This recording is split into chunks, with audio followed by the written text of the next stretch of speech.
Salam sejahtera kepada semua penonton, tuan-tuan dan puan-puan yang dikasihi sekalian. Sebelum kita teruskan berita ini, sila pertimbangkan untuk tekan butang subscribe supaya anda tidak ketinggalan isu hangat yang berlaku di Malaysia maupun luar negara. Anda juga dibenarkan untuk kongsikan video ini agar semua orang mengetahui isu hangat ini.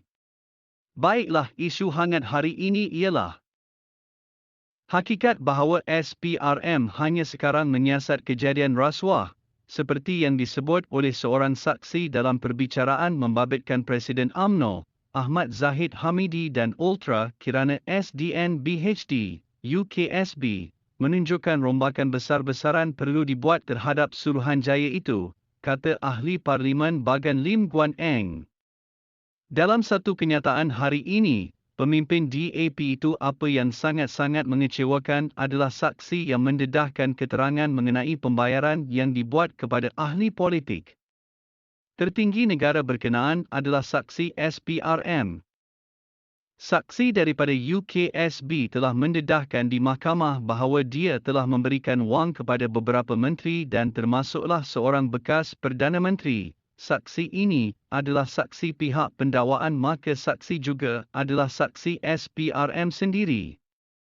Bagaimana SPRM boleh berlagak bahawa mereka tidak tahu tentang perkara ini dan hanya menyatakan akan membuka siasatan selepas perkara ini didedahkan di mahkamah dan setelah ditekan orang awam, kata Lim yang juga adalah bekas Menteri Keuangan, pemimpin DAP itu berkata sekiranya Presiden UMNO yang menjadi tertuduh dalam perbicaraan itu didapati bersalah melakukan rasuah, maka mereka yang lain yang disebut di mahkamah turut menerima wang daripada UKSB juga adalah bersalah.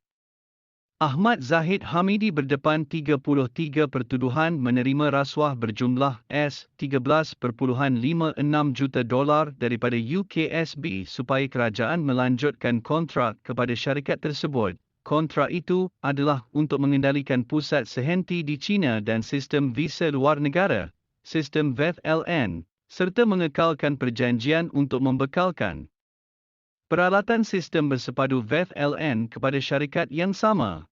Zahid adalah timbalan Perdana Menteri dan Menteri Dalam Negeri ketika bayaran dibuat antara Oktober 2014 dan Mac 2018. Minggu lalu, bekas pengurus pentadbiran UKSB, David Tan, memberitahu Mahkamah Tinggi bahawa bekas Perdana Menteri Muhyiddin Yassin dan bekas Menteri Shafi Abdal turut menerima dana daripada syarikatnya itu.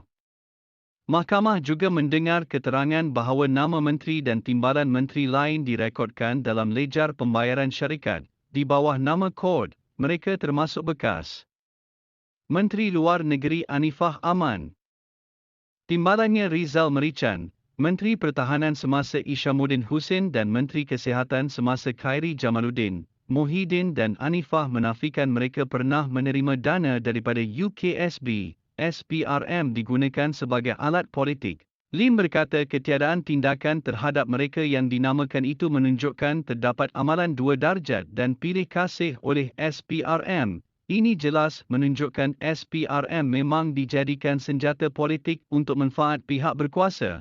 Adakah SPRM tidur atau sengaja mahu menutup perkara ini? Bagi memulihkan keyakinan terhadap SPRM, perlu ada satu perubahan secara menyeluruh. Perlu ada rombakan secara besar-besaran dalam SPRM supaya kita dapat pulihkan keyakinan dan perbaiki kedudukan negara dalam Indeks Persepsi Rasuah oleh Transparansi Internasional, katanya, pada 2021. Malaysia turun 5 tangga dalam Indeks Persepsi Rasuah ke kedudukan ke-62 daripada 180 negara dari segi keyakinan sektor awam. Ia mencatatkan 48 daripada 100 mata dalam indeks, berbanding 51 pada tahun sebelumnya. Skor 100 bermakna sangat bersih, manakala sifar bermakna tinggi amalan rasuahnya. Pada 2019, Malaysia menduduki tangga ke-51 daripada 180 negara.